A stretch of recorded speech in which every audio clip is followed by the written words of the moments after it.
like it's any old day. Any old day. I've been doing this since way back when. Just like it's any old day, any old day, any old day, any old day, any old day. Wake up, thank the Lord and spit a verse. Just like it's any old day, any old day, any old day, any old day, any old day. Yeah, I hear him hanging on the low. Like it's any old day, any old day, any old day. Put it into your day. Man, I could do this in my sleep. Just like it's any old day.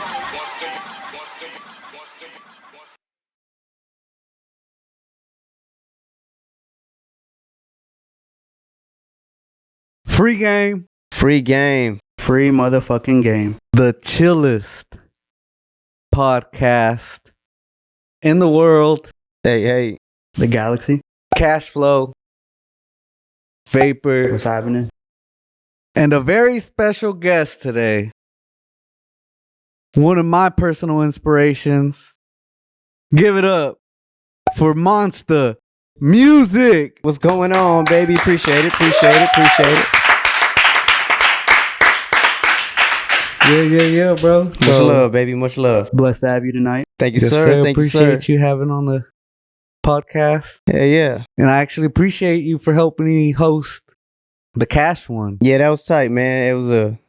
Apparently it was a good ass show. So, I mean, I'm pretty sure y'all had a little something to do with how that shit went down. You know what I'm saying? Giving away 6 free tickets?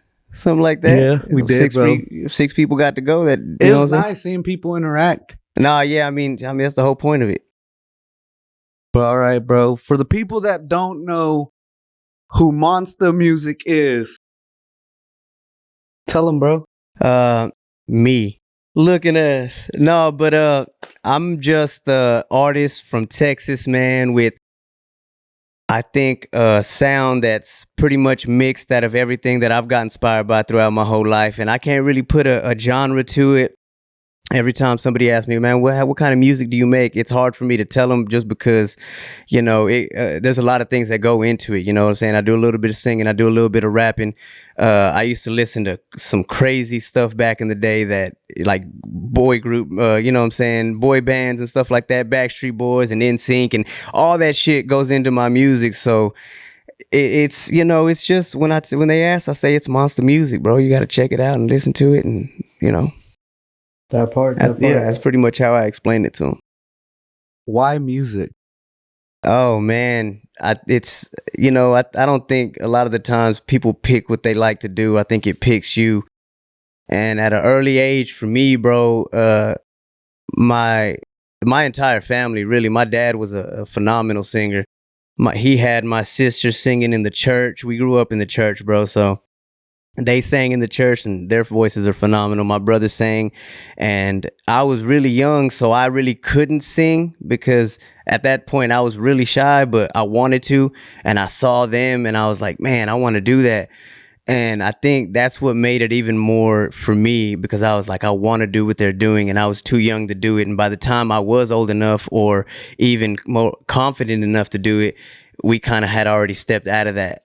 So I just kind of took off with it. You know what I mean? So what was your, the first song you ever sang type? The first song I ever sang? Yeah, like you remember. Because of everything growing up. Honestly, bro, the first group that I listened to was probably Backstreet Boys. You know what I'm saying? It was that,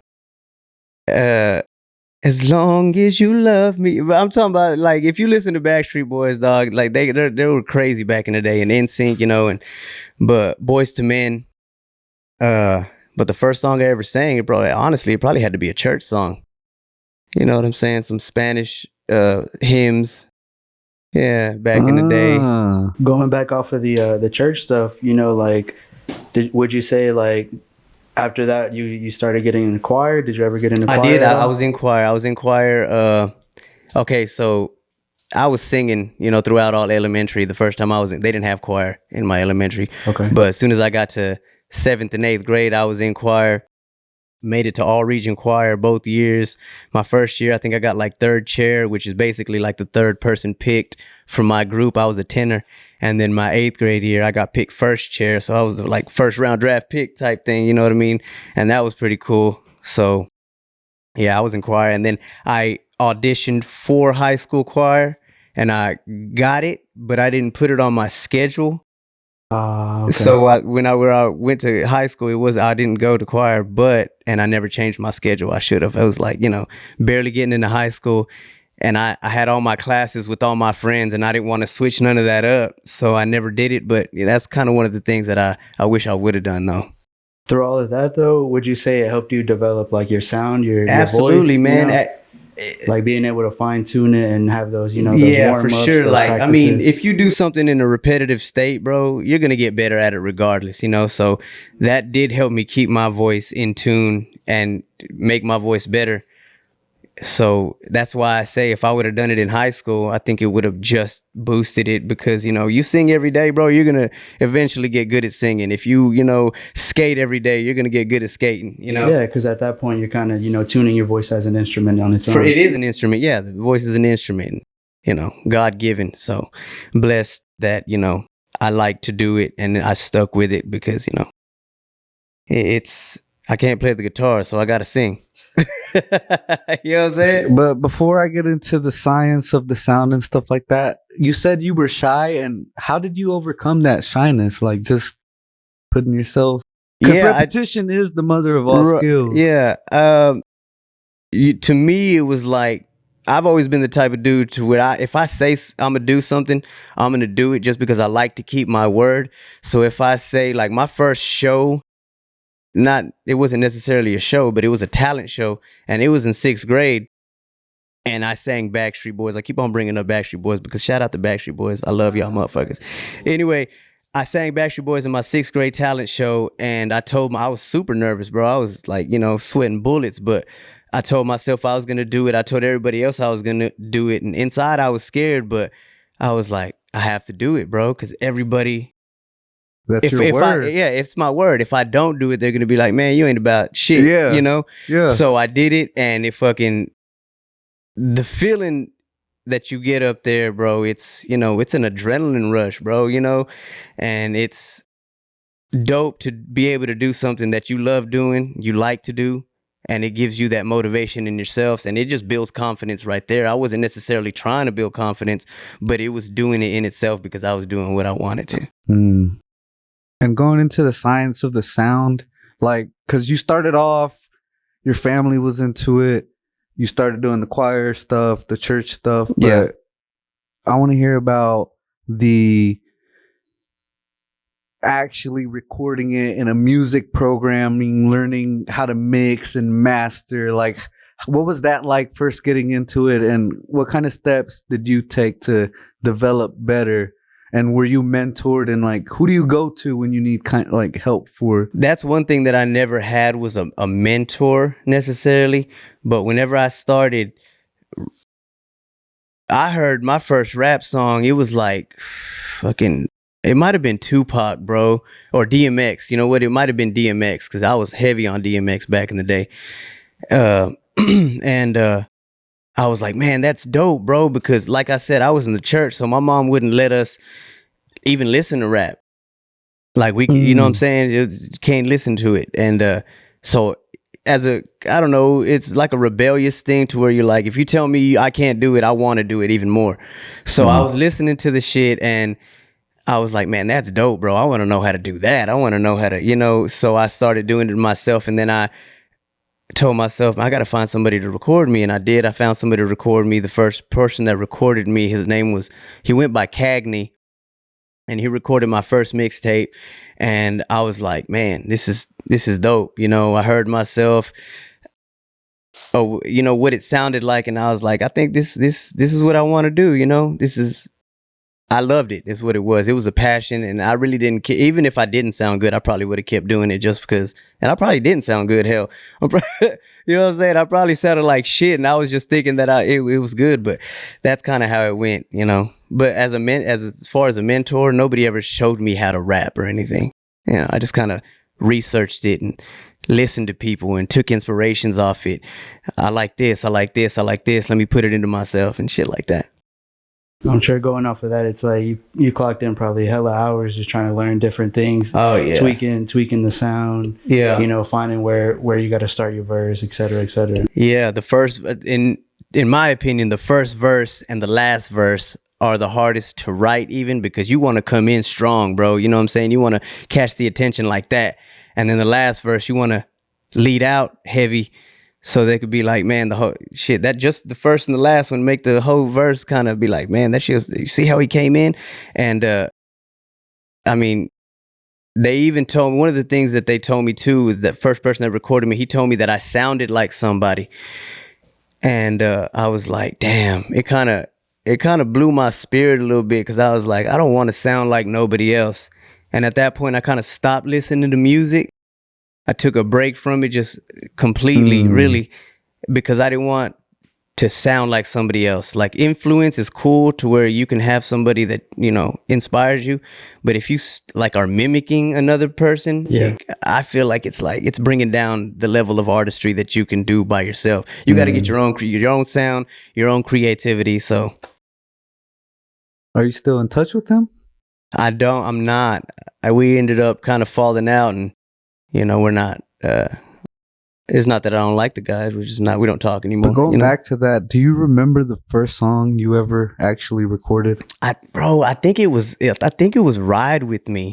And it was actually like, it actually did a pretty good for, like, you know, the era that I was in doing music. Like, it was pretty dope, man. It popped off, and I think that's what kind of gave me confidence too. It was like the first one that I did kind of hit, and I was like, oh shit, maybe I do make some decent music, you know? Right. That's actually one of my top songs by you. Actually, I hear already. Appreciate that. makes the top 5. Hell in yeah. no order, but it's up there. That's an old motherfucker too. But hey, I do like a lot of my old songs better than, well, not better, but like I was a little bit more raw back in the day. What was that process like though? Like the actual sitting down, writing it, and making sure it's perfect. Because I know a lot goes into music. Yeah, a lot does go into music, man. From my point of view, because like I'm the type of dude too that I like to perfect my shit. It has to sound good. It has to be like, how do you say it? When you hear it, if it sounds choppy, bro, you kind of sound like an amateur. You know, if it doesn't flow right, there's a lot that goes in, like flow, cadence, delivery. You know, you have to have all that. If you ain't spitting it with confidence, then the people are gonna be like, nah, he ain't. You can hear it in the vocals. You know, so when I'm writing it, man, it takes me a while to even get it right, just because I want it to sound like that, like hours. Like people say they can do a verse in 5 minutes. And I'm like, it sounds like you did it in 5 minutes, bro. You know what I'm saying? You should have taken an hour to do that. You should have, you know, you can hear what you put into the music, I feel like. Yeah. Very true. Very true. And so how do you get out of a writer's block? That's a good question. I think I've been in a numerous amount of writer's blocks, bro. It's just, I think back in the day, it wasn't so often, but it's more like towards the middle stage, because back in the day, bro, like you're living life, man. And I was young and I was doing things. So I had things to talk about. You know what I mean? So there was never really any time that, like, I'm going out, we're hanging with friends, and it's all fresh in my mind, and I'm writing it down. Boom, I'm writing it down. But then, you know, you kind of slow down. You're kind of doing the same things. When you turn 21, bro, you start drinking, and it's a new thing.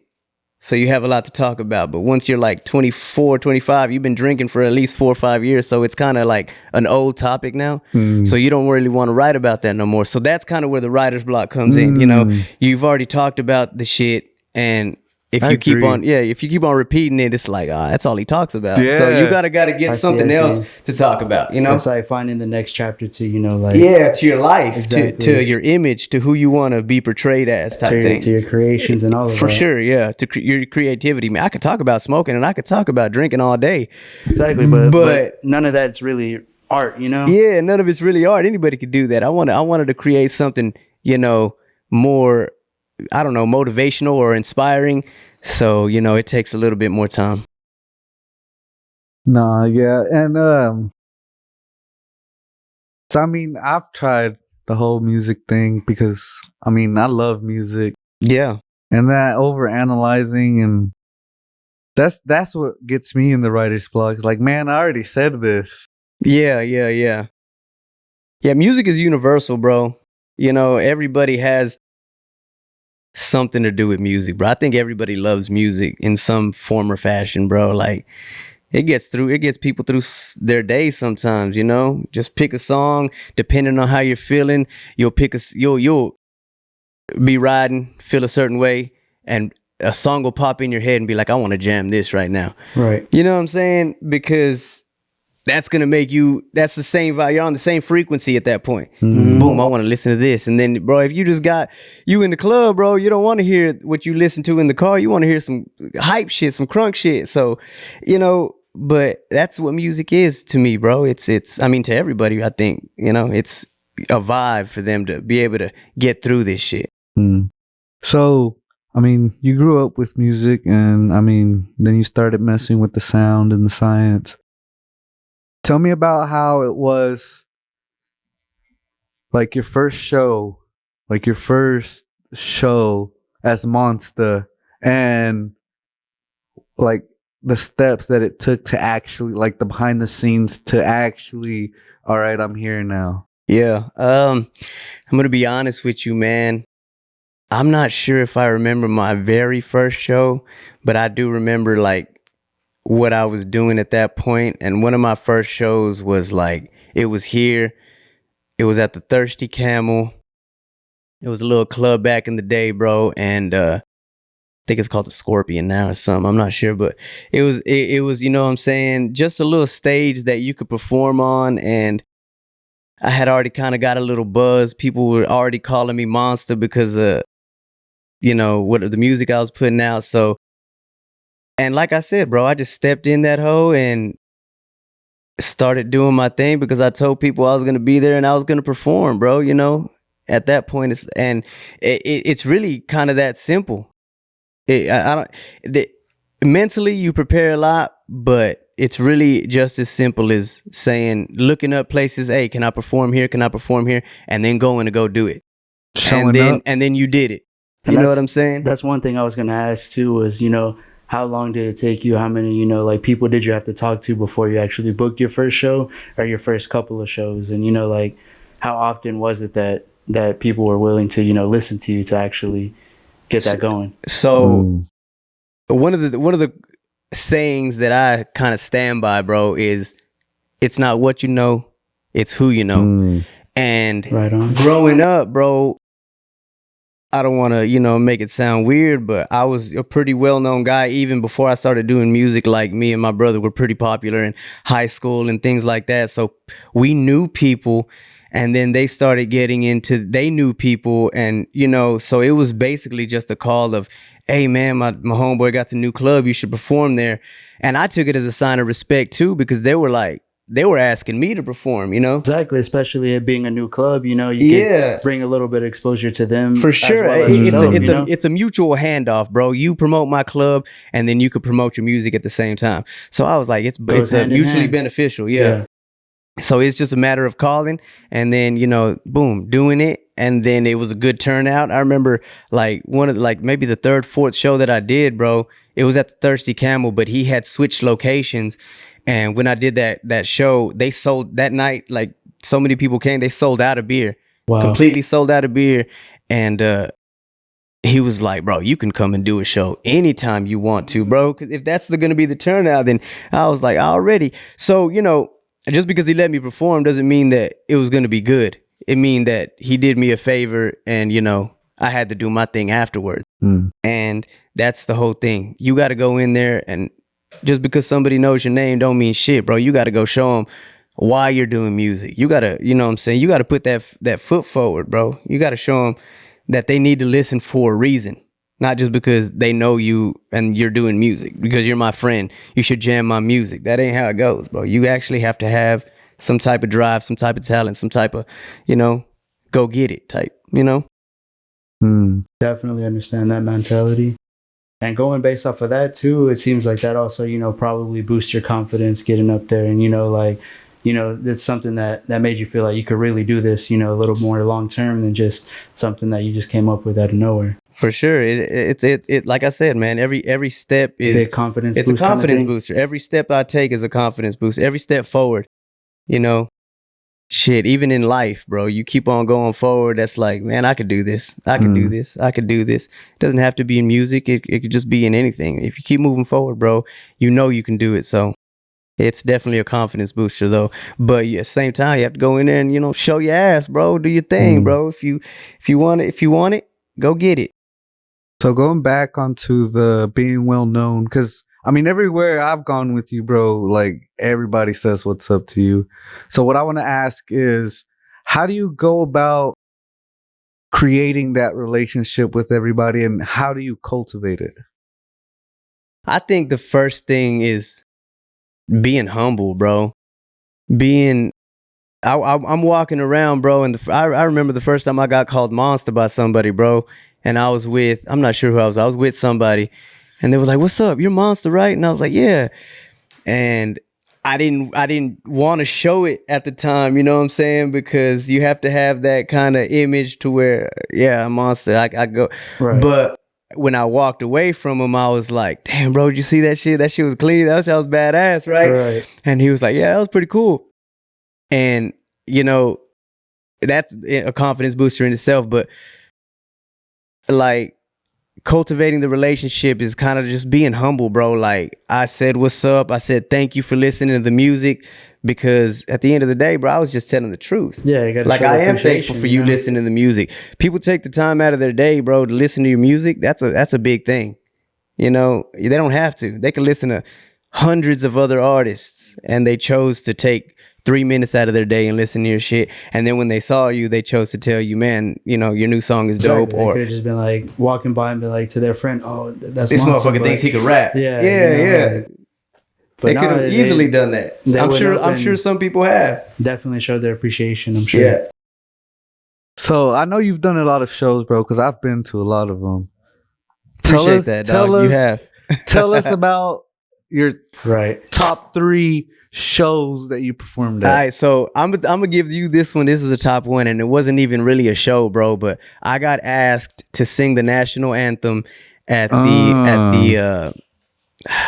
the Special Olympics in Wichita Falls. Oh, say, can you see by the dawn's early light what so proudly we hailed?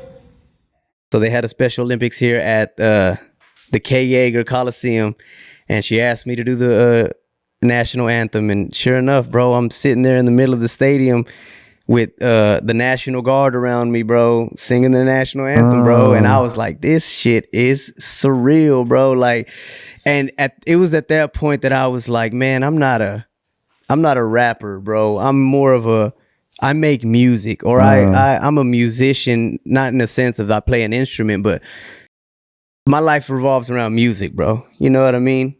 And that's my top one, bro. I think my second one would probably be Unforgiven live in, oh man, it had to be like 5 years ago.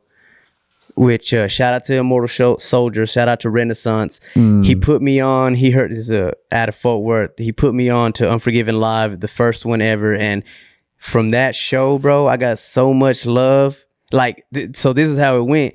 I was sitting there I got there early, put all my merchandise out there. I had the shirts, I had the CDs, right, and I'm sitting there, bro, for like the first 2 hours and boom, nobody bought nothing until I performed. I went on stage, performed, did my thing, came off stage, bro, and then everybody started kind of coming. They were like, man, that was dope, bro. And I started selling CDs, started selling shirts. And that's where I go back to the thing of, bro, they got to see that you actually know what you're doing, bro. Anybody can go in the studio and rap a song, but if you can actually do it live, bro, they can see that, you know what I'm saying, you actually doing this shit for real. So yeah, I started selling CD, and that's, you know, it's a confidence booster. It's everything. I was manifesting that for myself because I was like, man, if this ain't working out, then show me a sign. And it was working out. So I took it as the sign that keep on doing it. You know what I mean? And going on to the, I'm glad you brought up the Unforgiven shows because I've been to a good handful of those, and Yeah. you know, especially the one where you opened up for, who was it, Project Pat, I believe. Yeah, Project Pat, matter of that fact, was opened up a for good one. Mexican OT was at that show. Exactly. Yeah, I remember that's that. when he was like, this was probably like I don't know if it was Decent, last like, year. No, I think it was like a 2 decent years ago. two Yeah, years 2 ago, years 2.5. ago. And that's when he was like coming up, you know what I'm saying? And I believe yeah. it was in like May. Like, yeah, it's always in around May. Yeah. Yeah, it's always I also wanted to ask, like, how did that come about? How did you, you know, like, So make me that and me and connection Renaissance out from Fort Worth? have a good relationship, bro. Like, and that's the dude that's Unforgiven. Unforgiven is his label, and it's Immortal Soldiers. But they kind of broke up the team because, you know, they did their own thing. But Renaissance is still doing his music, so he runs the Unforgiven Live, and I've done like maybe 4 or 5 songs with him, bro, and we're real close, you know. So every time they do it, you know, he'll hit me up and he'll be like, "Do you want to perform?" And I mean, the answer is always yes, bro. Of course, you know, and yeah, probably gonna show up 9 times out of 10 to each one for of those. sure, bro. You know, so it's all love, man. And shout out, even like I said, shout out to Renaissance. The venue that he uses for that is It's decent, dope, you know, man. like, Hell has a yeah, holds nice like stage. 5,000 people. Yeah, It's very intimate too. Like, you know, like that. They don't put the barriers too far or nothing like that. No, like you can go up get in record, there. You know, yeah. I've seen the shows where they're like fucking 7 yards back, and you're like, you know, can't even see them even if you're in the front row. So, why Wichita Falls and not Fort Worth? Shout out to Fort Worth, Right. baby. Shout out to 817. So the reason I claim 940 or Wichita Falls more is because I've lived here most of my life. So I left Fort Worth when I was like in first grade, after first grade. So, you know, mid first grade, going to second. When we came to Wichita Falls, and when I started making music, at that point, I had lived here in Wichita longer than I had lived in Fort Worth. So I kind of felt like it was going to be, I don't want to say fake, but it was going to be like, I didn't really know nothing about Fort Worth. You know what I mean? I feel that. I ain't know nothing about the culture. I grew up there as a kid, but I wasn't raised there necessarily. You know what's Even at crazy that. about that, bro? Because, I mean, the reason that I know Monsta as good as I do, we were neighbors, bro. We were neighbors. We were neighbors. Yeah. Shout out to my boy Cash Flow, baby. Yep. I knew him since he was a little A toddler. little jet. Yeah. Same here. Running Dude, around yeah. fucking up my front yard. Look at that. Do you I don't think remember? you Do you did. remember Austin Elementary? I went there, bro. What you mean? That's crazy. That's though. my school right there. I mean, that's what inspires me the most, bro. Because like, I watched from Yeah. the beginning. Like, I watched the mentality of like you taking it for yours, bro. You Yeah. know? The growth is insane. You know, I probably wasn't around as much as Cash Flow, but you know, I'd still be over there and I'd still be peeping game and seeing Yeah. how everything was going. And I appreciate. Yeah, y'all were all pretty close, man. And I ain't gonna lie, Austin Elementary had a lot to do with, you know, I don't know, man. It was like a cultivation of people that were you associate with the people that you grow up with, right? And I just felt like it was a good environment. It wasn't like crazy hood type shit. It So really wasn't, bro. you're a product of your environment a lot of the time. And That's what I appreciate the most, though, because I say this every time I see Monsta, and I'm like, bro, y'all was on another level. And then whenever I went out there to like my generation and stuff, like what I saw with them was normal. But then when I was with everybody else, it was like they were below average, and I was like up here. Yeah, and I'm yeah. like, because you do become a product of your environment, bro. And I'm like Yeah. just grateful I got to hang around y'all growing up, and because I learned a lot. hey, And I don't know, bro. yeah, I'm no just doubt, man. grateful, I bro. appreciate that you think you do, man, because, you know, Learned a lot early on at that. Yeah. You know? So when you get to that level, it's because I didn't really have anybody like that except for my brother. He's 2 years older than me. Shout out to my boy Jesse. Love you, baby. But Shout out Jesse. he's a Straight beast up, too, yeah. man. And like I learned from him and a lot of his friends, you know. So I was the young brother, the little dude in the situation a lot of the times because I always wanted to hang out with him. But so I'm a product of that too. I was shown from older kids how to, while I was still young, and then they were showed by an older kid how to. That's why you feel like you were on a different level. Because, Yeah. you know, I was chilling with older people, but whenever you chill with people your age, it's like, yeah, it's like, ain't bro, on the y'all same are shit. learning Yeah. y'all ABCs and shit, Yeah. bro. But going back to, because I asked you about Austin, how do you feel about Old High closing down? Man, Oh, I mean, I don't know if it's closing down, but it's not the high I think they're school gonna make it anymore. like an administration building, but I'm not sure. But you know, I don't know, man. I don't know how I feel. All I know is that everything comes to an end, bro. And it was good while it lasted, man. Hey, I'm still a coyote till I die, baby. You know, class of 07, Mm. you know, and hey, I got love for Old High, and that's pretty much it, bro. I mean, it closes down and they're gonna start a new legacy with 2 new high schools, and I think that's dope too. it'll though. grow from They're there, doing bro. like I mean, a merger, right? no, Kinda in a sense, they're or making no? 2 new. Yeah, they're doing. I don't know how they're doing it, bro. To be honest with you, I haven't looked into it, but I know it's gonna be dope. Technology's dope right now. It's gonna be Exactly. like some big cities. I think Wichita Falls is getting a little bit bigger, bro, and it's getting way they're bigger. having to It's growing upgrade, for sure.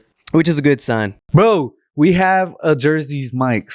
Oh, Shout yeah. out Jersey's. I haven't gone Man, there, listen, but bro. hey, I got a Look. question though too. Fuck a Jersey Mike's. Look at Look, I could make a better sandwich by myself. Looking at me too, but Listen, if they're putting Turned like, into a sandwich artist for real. yeah, I'm a sandwich artist now. hot Cheetos. If they putting chicken in my shit, bro, Valentina, something like that, bro. But I can't have nobody putting ham and cheese on my shit because I could just make that better. Look at that. I'm just saying, I feel like I can make a badass sandwich. Right. They're not putting no aguacate on my shit with some Doritos and some tapatio, then I don't really want it.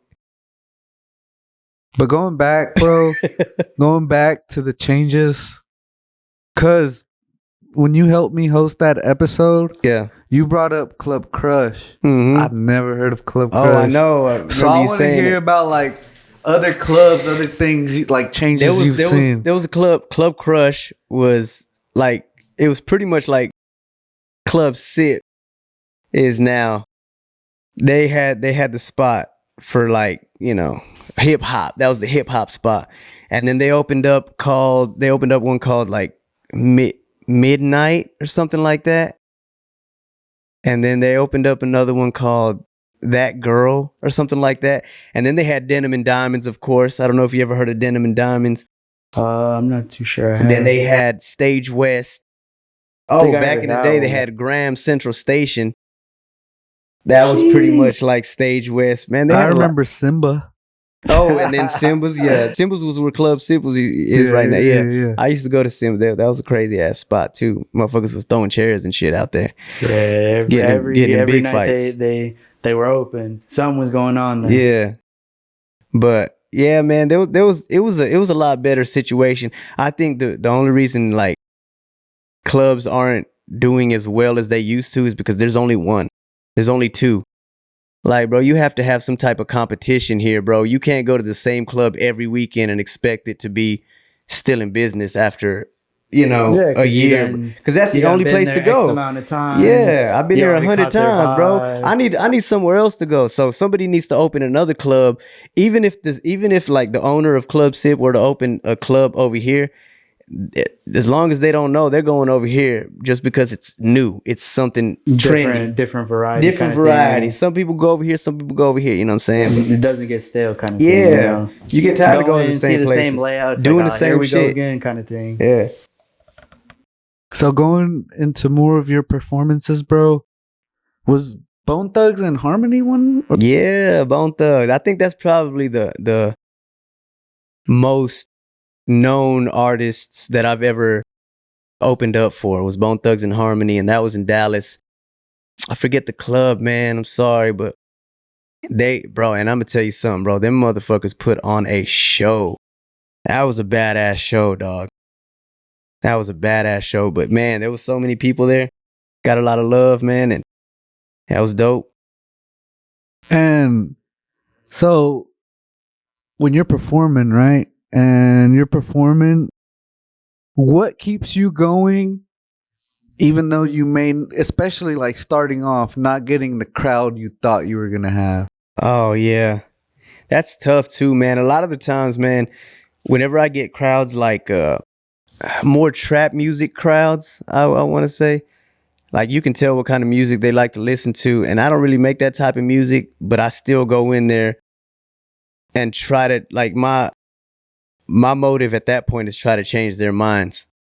You know what I'm saying? So every time is different. If I go to a crowd that I know that they're gonna like my shit, or people that actually care, like I did that summer jam, and they came to see me, right? So I wasn't really worried about it. But whenever you go somewhere else, or if you go to a club that there's only like 20 people in the crowd, I don't ever get discouraged, bro. I'm like, I'm about to make these 20 people my fans, or I'm about to make them like the music. That's my motivation at that point, you know. So it differs from every place that I go to. I'm looking at the crowd. I'm investigating on what I need to do to get them on my side. Exactly. You know, but I mean, at the same time, all you got to do is really do your thing, go hard, and don't mess up your words, and be on point, bro. Throughout all the years, I want to go off of like the scene. Have you seen it, change and, all of that based off from where you started to where you're at now? Are there big differences? Like people came and went, all that good stuff. As in regards to just the music scene, I think so. I think that's out here right now. Music is a lot different than what I used to. Because back in the day, bro, I think it was a little bit more lyrical.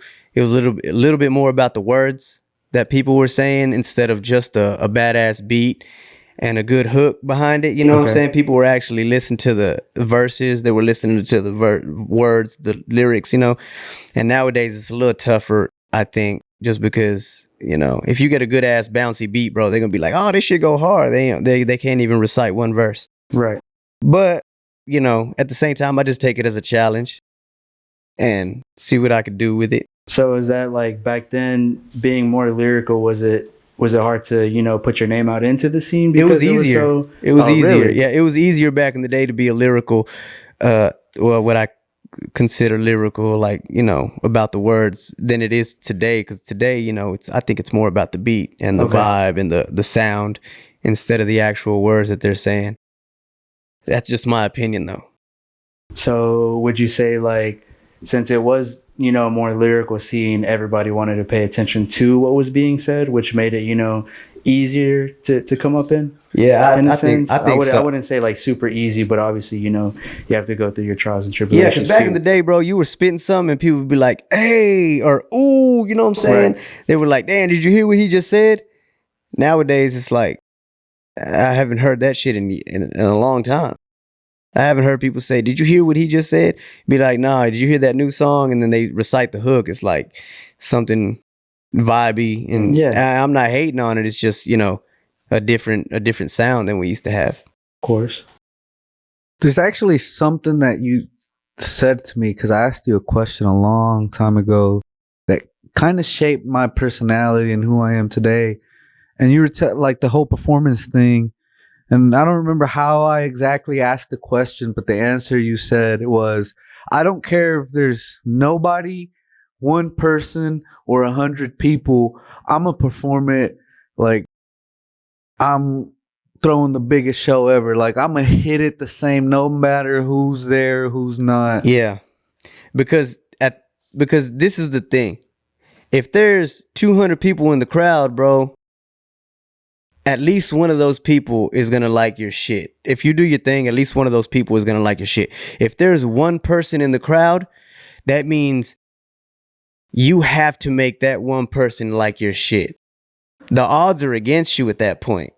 You know what I'm saying? If you have a bigger crowd, you're more likely people are going to like it. But if there's just one person, he might like it, he might not. And that's the only person you have to get at this point. Right. So it's like, go get it, bro. Go get him. Go get them. You know what I mean? So I feel like it's harder to do a show in front of 5 people than it is 200. There's more weighing on it. Mm. You know what I mean? And going into your current music, that trompo video. Yeah. It's Monsta music, boy. Look. I heard they talking like I left, like what's left. Where's he at? Is he dead? I was here, no one cared. Now I'm back, now they scared. So this time, give them hell like the flames. Wish them well. They was sleeping on me, now the day dreaming that I'll fail. Then it's priceless. Minded mine, now my money stretching like some triceps. Working all day after slave. Hey, shout out to my boy Trompo. Shout out Trompo for 6-0, baby. About to go for 7-0 in April, man. Y'all go look up Trompo. Hey. Yeah. So the video, it should be coming out. It should be finished this weekend, and then I'll release it. Well, whenever I get it. So it'll probably be in the next week or so, bro. To be honest with you, but Yeah. I've already seen some clips of it, and yeah, shit goes pretty fucking hard, man. Shout out to Caleb Villa too, man. That motherfucker's a beast. Caleb V. Is that what you usually go for all your videos? I usually go to Caleb V. Shout out to Cody Slater. Justin Ray used to do a lot of my early videos. So yeah, shout out to all of them, because when I go and watch the videos, everything's crisp. Yeah, they're all good. They're all good in their own right. It's exceptional. It's like something you actually want to sit there and watch. Not something that's going to be like half-assed and just sloppy put together. Yeah, no, man. I definitely like to go with somebody that knows what they're doing. But shout out to them boys, because coming up as a coming up artist, I understand how hard it is to be starting out at whatever and having to kind of claw your way and tell people. You could tell people anything. Hey man, I make videos, I'm good. It doesn't mean they have to believe you. You got to show them. Exactly. You know what I'm saying? So, but shout out to them dudes, man. They're fucking phenomenal at what they do, and Nice. The Reckoning. The Reckoning, my first album. Tell us about that one a little bit. Okay, I'm gonna tell you how I came up with that name. Have you ever seen Tombstone? Yeah. Like the Undertaker finisher? Hell no. Look at that. Nah, say WrestleMania. Hey, this ain't fucking. Anyway, shout out to the fucking Undertaker. That's a beast. Hey. Anyway, so Tombstone is a old Western, bro, that my mom used to love, and it's probably like my second favorite movie of all time. But anyway, he tells somebody, hey man, these guys are going to be after revenge. And then the line is, oh man, make no mistake, it's not revenge they're after, it's the reckoning. And basically what that means is like, man, I don't want no revenge. I just want them to know that I am him. I'm that dude. If I say I'm going to do something, I'm going to do it. This is like a recognition, recognize, boy. You know what I'm saying? So that's kind of what I named the album, and that's what I got it from, Tombstone. And the reckoning is, you finna know who I am, basically. It was like a coming out party, my first album. I wanted it to go hard. I think it was a pretty successful album. And, that's kind of how that went around. And what I do want to mention about that, because Real Monsta. Yeah. For some reason, when you look up Real Monsta, it doesn't come yeah, up. The Monsta Orduno. Okay. Tell them about that, bro, because that's something that pissed me off. Yeah, I know it pissed a lot of people off. It pissed me off. I can't find the album. Yeah, it's because, bro, whenever what I did, bro, is I used to go by Monsta. And whenever you look up Monsta, bro, there's like 6-7 people that pop up.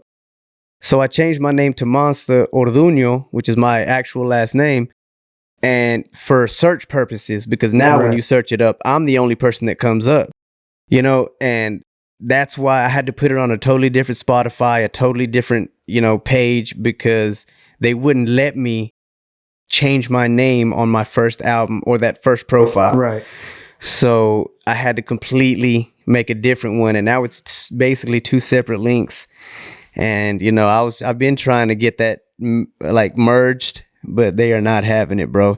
So even like they told me, this is how they explained it to me. Snoop Dogg had an album called Snoop Lion.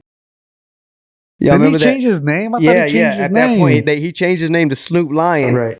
and he couldn't drop that album under his Snoop Dogg name. Like he had to make a different profile too.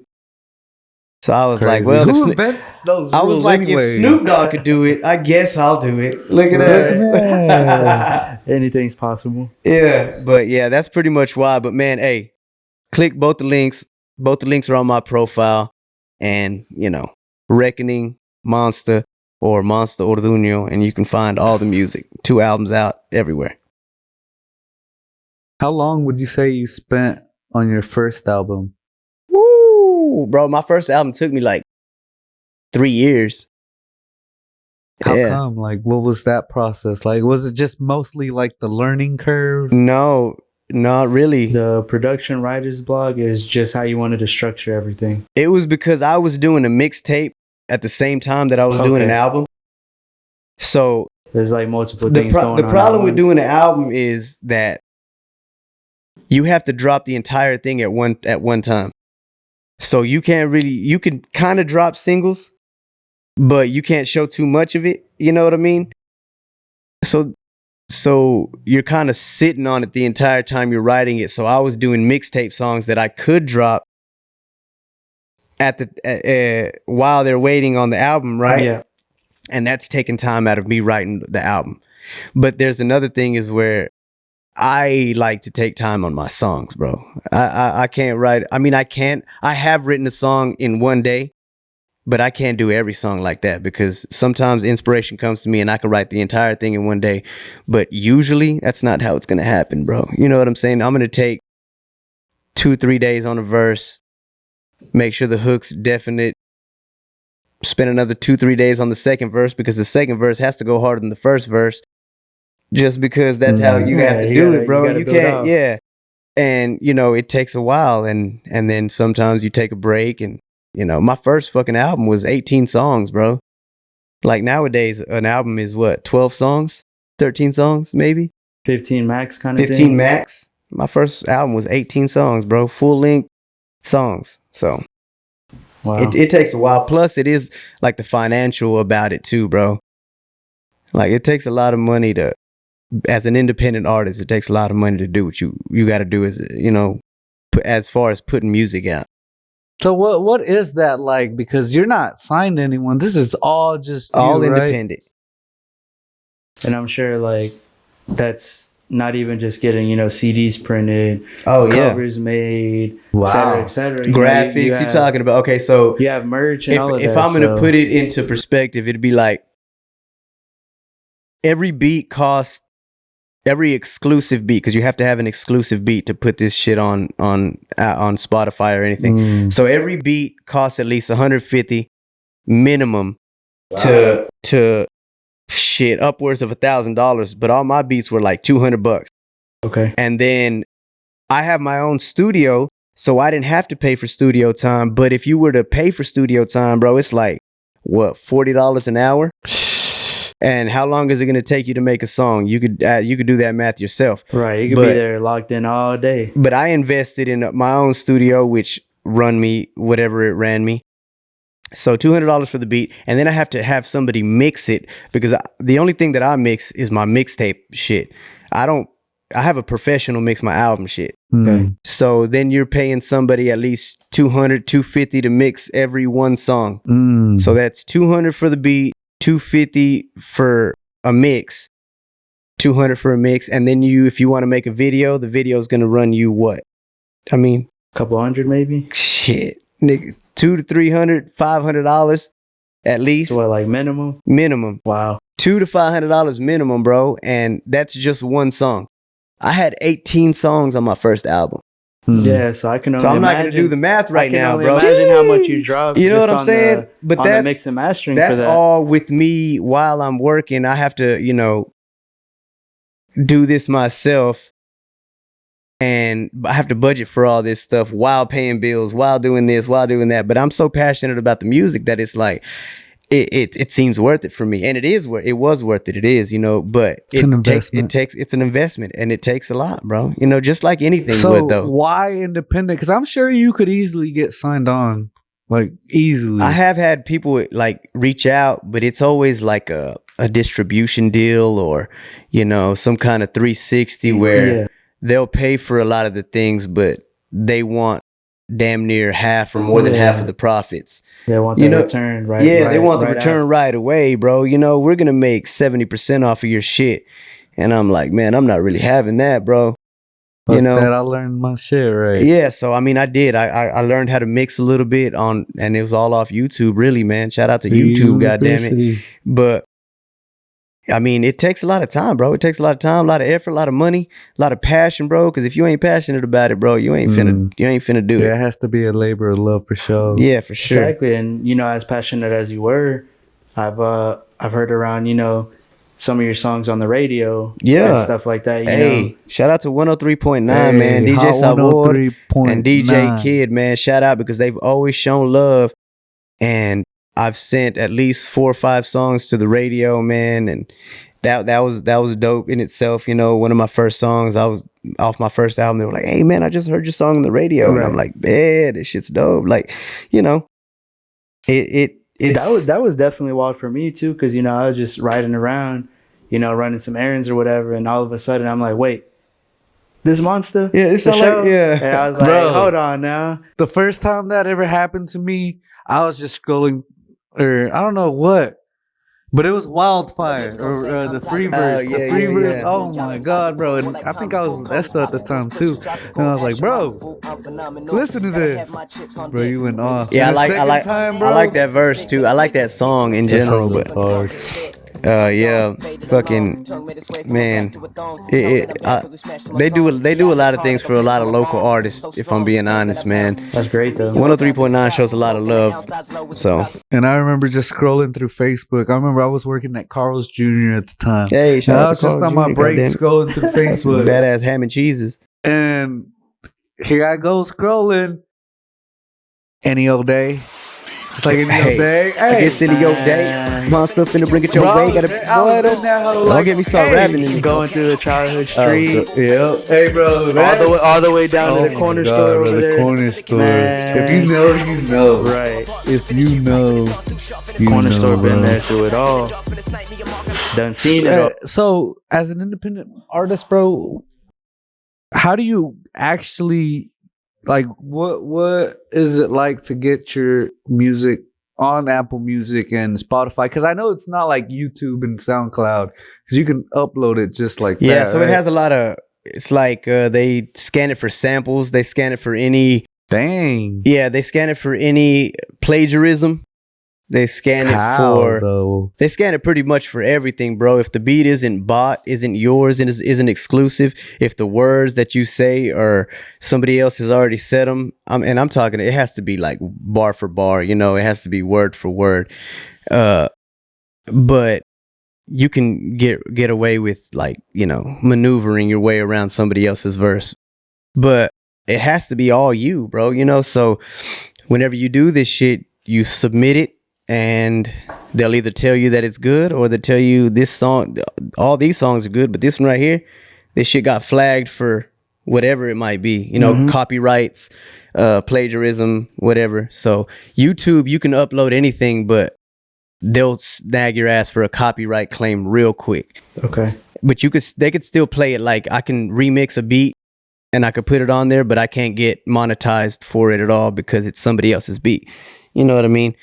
But is that another thing that, like, you have to face, like, based off of exclusivity on the beats, is the monetary part? Yeah, if it's not exclusive to you, that's you can't primarily what it is. You can't, you know, monetize it, because can't monetize any of that. If it's not exclusive, you're leasing it, so it's still owned by they still get some of that, you know, right? They need that percentage. Yeah, you can get a little bit of monetization off of that, depending on what kind of contract that you signed with them. You can you can lease a beat for like 10,000 streams. Yeah, and then they might after say, that 10,000 streams, that shit's all them. Yeah, you know what I mean. But so you know, it's cheaper. You can lease a beat for like $45, and the exclusive's like $450.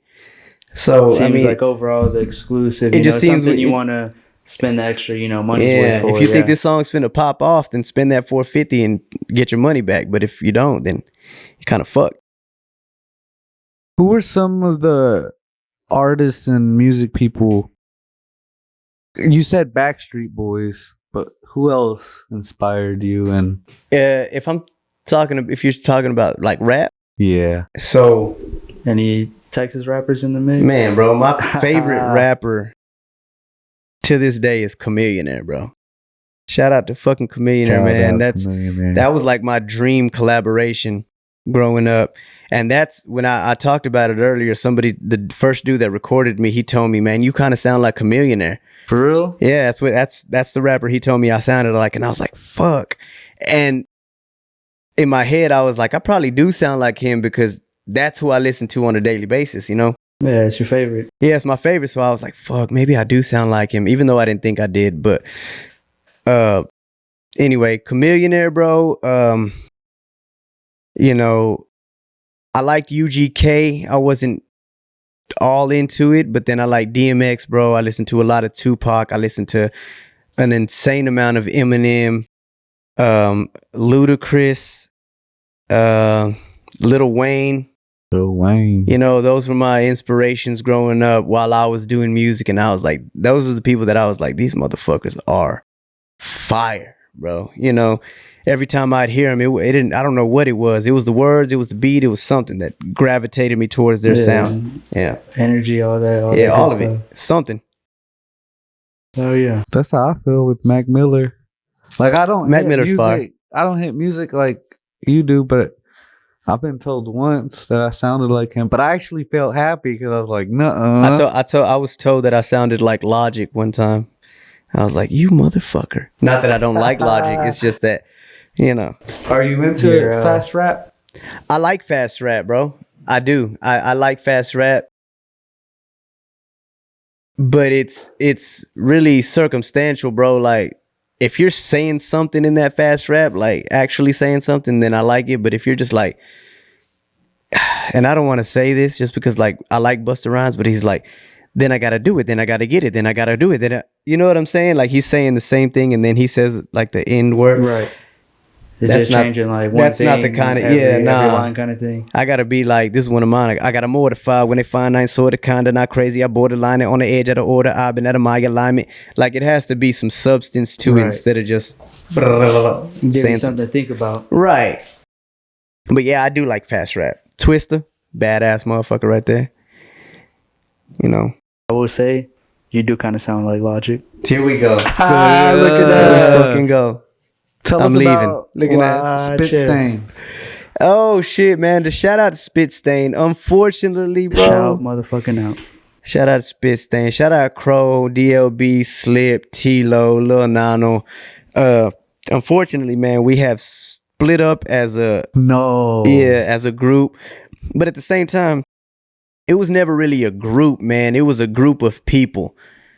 So what it was is everybody had their own independent thing going on, but we decided to come together as a group of artists that would support each other, share each other's music, give each other our fan bases by doing that, and all around just kind of, you know, branching out. And it was a good run, man, and all these motherfuckers are fire. But, you know, like I said, just like Austin School, bro, or Old High, everything comes to an end, bro. And it was a great run. And I still have love for every single one of these dudes. It's just that, you know, everybody's kind of doing their own thing now. You guys chose like different paths kind of thing. Yeah. You know? But I mean, at the same time, it started out like that. And everything, yeah, you know, it started out like that. So it made sense that it was going to end that way too. Do you enjoy making the music or performing the music more? It's a good question, man. I enjoy writing the music. I don't know if I enjoy recording it as much as I enjoy writing it. When I'm writing it, bro, I'm like, yo, that shit goes hard. You know, in your head, you're almost like, man, I can't wait to put this on the mic real quick. Like, yeah, I've told my brother, I'm like, bro, I'll be on my second bar and I'll call my brother, be like, bro, listen to this. Listen to what I just wrote. You know what I'm saying? So shit like that, it's like I hype myself up in the writing time while I'm writing it. But, you know, recording it is cool. You mess up a lot of times and, you know, it's a process in itself. I do enjoy it, but performing is also a close second, because like I say, bro, I like the reason I perform live. Like if you ever see me perform, bro, it's just the hook, and then whenever the verse comes on, there's only music. There is no ad, there's no words to be heard. It's just me rapping, and that's because I want to do it live. I do enjoy being able to show people what I can actually do instead of, rapping over vocals or something. What's your favorite club or place to perform here in town? Bro, shout out to the motherfucking Deep End. Deep End. It's just because, bro, shout out to Jason too. I love you, brother. But the Deep End just shows so much love, bro. I think I'm attracted to who shows me love. I reciprocate that energy in turn, man, because, he's always shown me love. Deep End has always shown all the local artists love, and that's dope as fuck to me. Just like 103.9, man, they show locals love, so I have a deep respect for them. Deep End shows a lot of love, so I have a deep respect for them as a what is it? Goddamn place. Establishment. There you go. Not As an establishment. Not necessarily a venue, though. It's just like... Yeah, not necessarily a venue, but they show love to everybody. But they just have a good repertoire really do, altogether, though. bro. They have a good, they're probably 5 stars on Yelp. That's good, though. The city's for the city, Yeah. Like when it comes to stuff like that, at least. I feel like if you show love, you get it back, bro. Most of the time. Not all the time, but most of the time. Tell us about the mic pass, because you were in that, bro, and I know we brought it up in every episode, but you know what's fucked up? Hey, you can't escape the mic pass. You know what's fucked up, bro? And I'm a ruffle some feathers with this one. But that mic pass, bro, was my idea. Was it really? Yes, bro. That mic pass was my idea. I was recording with Vandal at the time, and I told him, bro, I listened to that Pepsi mic pass from the Houston mic pass. Chameleon there. It had a little flip in there. It had Short Dog in there. And I was like, bro, we should do a mic pass, right? And I was like, but let's have everybody freestyle. Because at the time, bro, I was really into freestyling, and I thought I was just, untouchable. So boom, I told him, and he was like, yeah, I don't know about having people freestyle. And I was like, man, I don't give a fuck. Whatever you want to do, just, let's get this done. And it didn't happen at that time, but then he got together with Miggy. Shout out Miggy, much love. Shout out to Vandal, much love. There ain't no hate. I'm just saying the idea was for me. We got it together, and we got a lot of artists together, and it was good for the city, bro. I mean, really that motherfucking video has like over 100,000 views. You know what I mean? Okay. From Wichita Falls, dog. You know what I'm saying? So it was a good look. A lot of those artists killed it. And I mean, even though it didn't happen the way I wanted it to, it happened regardless. So I'm a fan of it. Nice. Let us help you on the next one. Shit, what's Cypher. Up? Let's get this next one, man. Who trying to get down on that next mic pass? Hey, hosted by Free Game and Monsta Music. Hey, God damn me, it's coming. It's coming. And this one's gonna be straight freestyles. Hey, but see, that's the thing too. Is like I will do a freestyle. I'll get a freestyle. But we should do both. Yeah, the evolution. But back in the day, I wanted to freestyle. Nowadays, I do understand the importance of it having to be a professional video, and having it to be good enough to put out there to the public. Like so a freestyle is cool, but if you write the shit, it's make it perfect. It'll make it perfect, bro. It'll just make it more watchable, I think. But yeah. I'm down. For real, like I've been telling myself, because I have one song that I've ever dropped, and I was like, man, I really could have mixed that shit better, but I still think that shit's tight. But I mean,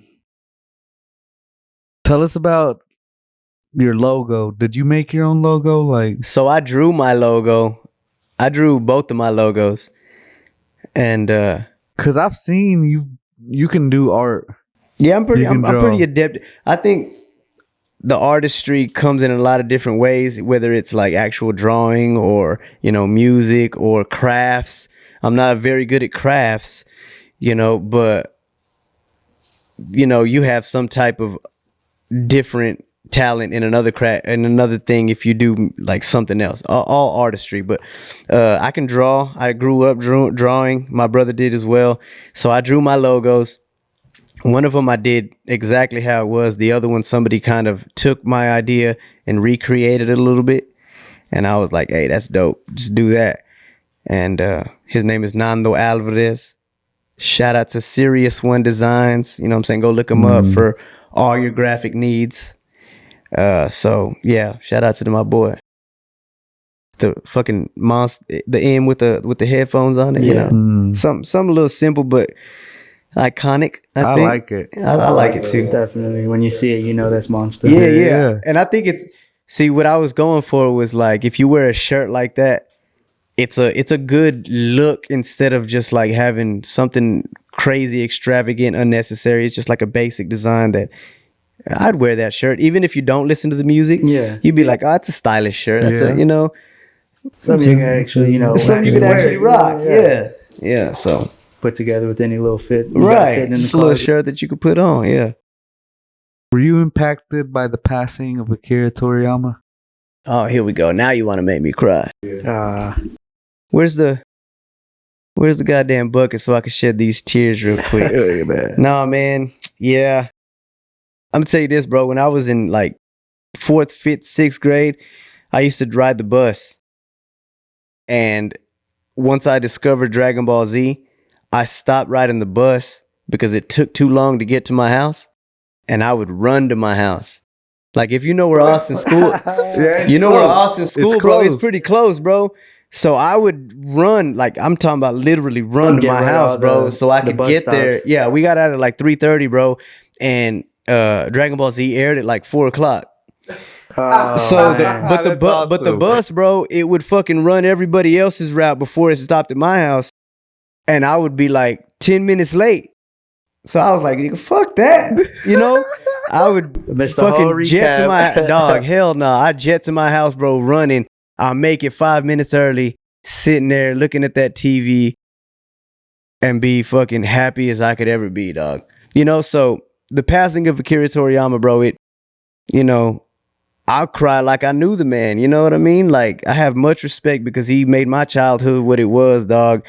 I love anime ever since that day. Ever since I started watching Dragon Ball Z, after that, I started watching Bleach. I started watching Yu Yu Hakusho. I started watching, Inuyasha. Bro, I've been watching anime since, and Dragon Ball Z was the catalyst. It was the starter. It was, the match to the fluid. Throwing hands. Yeah, right? bro. I mean, everybody likes to throw hands, especially when I was young, bro. These motherfuckers would want to fight. And I was like, bro, I learned some shit from Goku. You know what I'm saying? That boy taught me how to throw a mean ass left hook. And I'm right-handed. Yeah. But I mean, that's how it was, bro. That's what I like. Them motherfuckers are fire, bro. And, R.I.P. to Akira Toriyama, a legend, bro, a GOAT in all rights. And, he will be missed, I'm sure, by more people than I can imagine. So rest in peace. Rest in peace. Rest in peace. What would you say are your top 3 right now, not including Dragon Ball Z? Anime? Naruto. Like this very moment. At this very moment, Naruto is up, probably number 1. I'm gonna probably have to go Bleach. That 1,000-Year Blood War was fucking insane. And then I want to put something new in there. So I'm going to do a slash. I'm going to go Demon Slayer, My Hero Academia. There you go. Those are, and if I could, I would say some shit that people don't know, but I watch a lot of off-brand stuff, like stuff that isn't really mainstream. Yeah. And they're fucking dope, but those are definitely worth watching. 10 out of 10. I never watched anything that wasn't Dragon Ball Z. Really? Yeah. What the fuck? Like, I know Naruto. He dreaming over what there. What the fuck? Sleep. Naruto, bro. The only reason I know the Naruto story is because I played Ultimate Ninja Storm on the. Well, see, the thing is, bro, when I was little, when they were asking people to, what do you want to be when you grow up? And they were saying like astronauts and firefighters. I was like, I want to be a ninja. Yeah. Like, and I still do. I haven't found the school to teach me, but I've always wanted to be a ninja. And Naruto, when it came out, I was like, this is fire, bro. A fucking anime about ninjas. Sign me up. No, I feel that, man. Rugs. Oh, Seen a couple new, new shout things out to pop my up. nephew. Listen, shout out to my nephew, Kuda Customs. If you need a custom rug, holla at me or holla at him, and he'll get you anything you want. He's making rugs now, young entrepreneur. That boy's the manure. You know what I mean? So, hey, it's something that he's doing, and help me help him out, man. You know what I'm saying? Y'all go get a custom rug. He's phenomenal at it. Hey, shout out to my From all nephew the ones Kuda. I've seen, they're pretty quality, you know. Oh, they're like- quality as hell, man. He like some of the first ones he did, you know, they were obviously looked like he had just first Yeah. started out, but now, man, like I said, bro, repetition. Yeah, I seen that Monsta music one. Right, how it's clean. I seen that how I was like, we need one. Yeah, We need one. yeah, We and need he's a gonna do it. pregame He's one. gonna do it. See, this is This is the thing too, bro. I waited, which is kind of an asshole move, but I waited until he got good.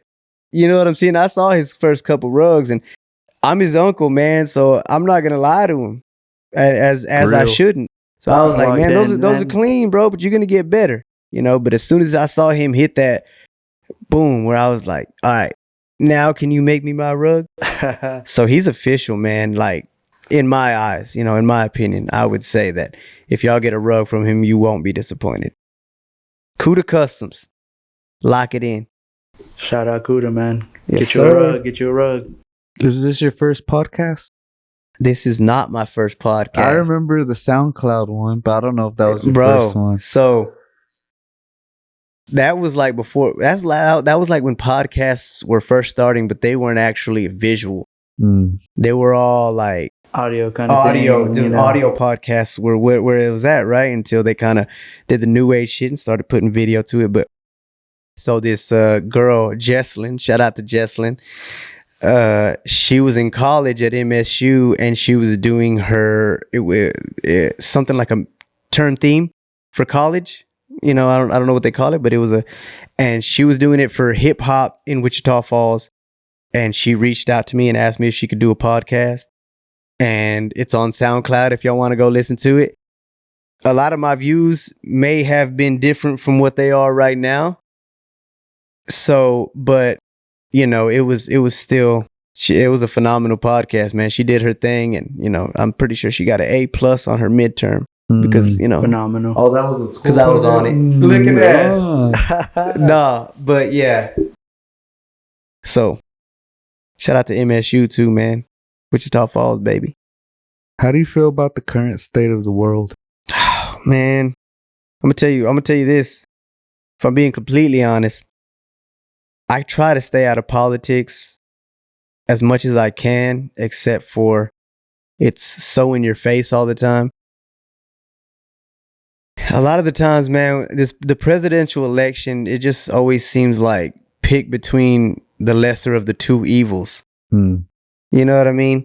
It always seems like you can either have shit or you can have shit with a flower on it.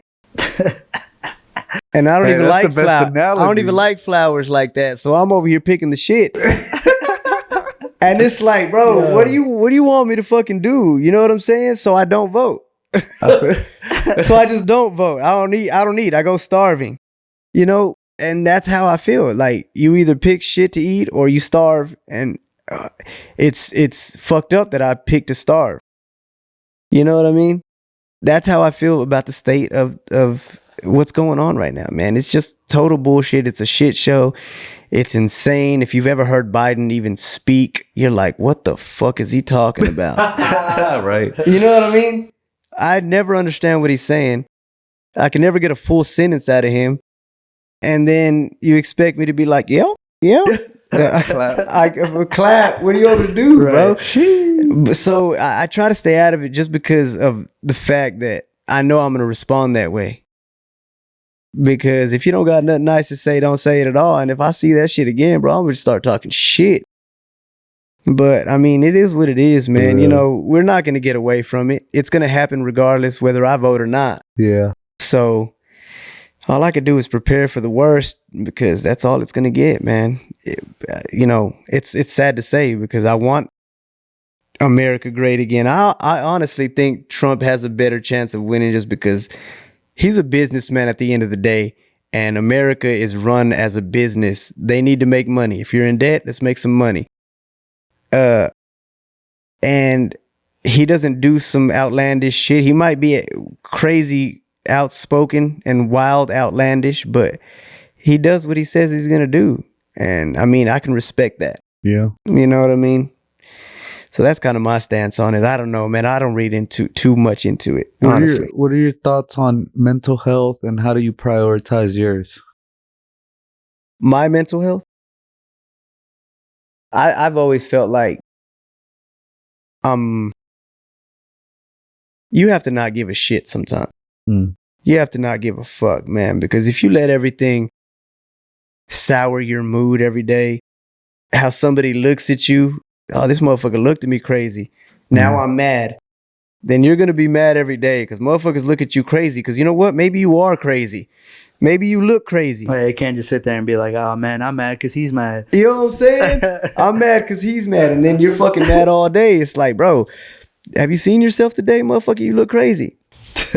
But if I let myself dictate my mood or my mental health off of everybody else's opinion of me or anything like that, then I'm gonna fucking lose, bro. You're losing. As soon as you wake up, you're losing. You know what I mean? Right. So what I do, bro, is I don't give a fuck to a certain extent. I don't give a fuck what you think about me. I don't give a fuck what you say about me.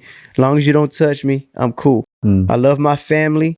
That keeps me in a sane state of mind. I love my daughter. I need to do what I got to do for her. That's going to keep me moving forward. And that's really all I need, man. I mean, life is pretty simple when you simplify it for yourself. You know, as soon as you start complicating this shit and think that you have to save the world, you're going to lose yourself.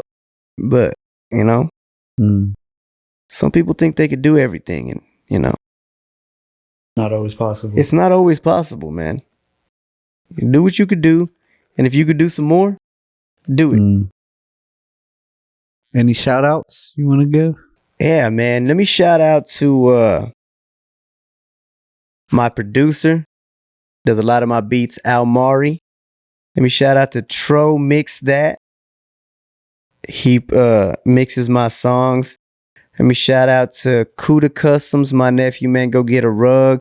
Let me shout out to Free Game for having me on, baby. Much love. I love y'all, fellas. You already know, man. Let me shout out to my mama because I love you, mama. And I think, you know, my family, brother, sisters, you know, and everybody that has ever streamed, listened to, bought a CD, got a shirt from me, said what's up, Monsta, on the streets, man. Shout out to everybody listening, everybody supporting.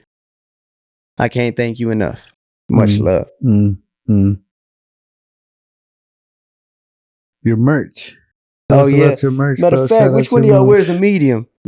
I'll take it, bro. I'll take a shirt. Hey, Monsta Music merch, man. If y'all want a shirt, $20. I got these CDs. I know physical is kind of getting obsolete. It'll come back. You know what I'm saying? But at the same time, I got it. It's a collectible. Well, once this collateral damage comes down and all you have is a CD player and no Spotify, you're going to want that CD. Trust me. Are. Hey, my bad. There you go. There you go. Who wears that XL? Hey, right here. Free game. Here, bro. I'm going to give this to you just because that's all I got left. Man, Oh, what's yeah, next for you, that's bro? gonna fit nice. Yeah, I already see yeah. the size on it. You already got a couple shirts, though. I Hey, sure do. shout out to my boy Esto for coming to like 3 of my shows when I was in the D, man.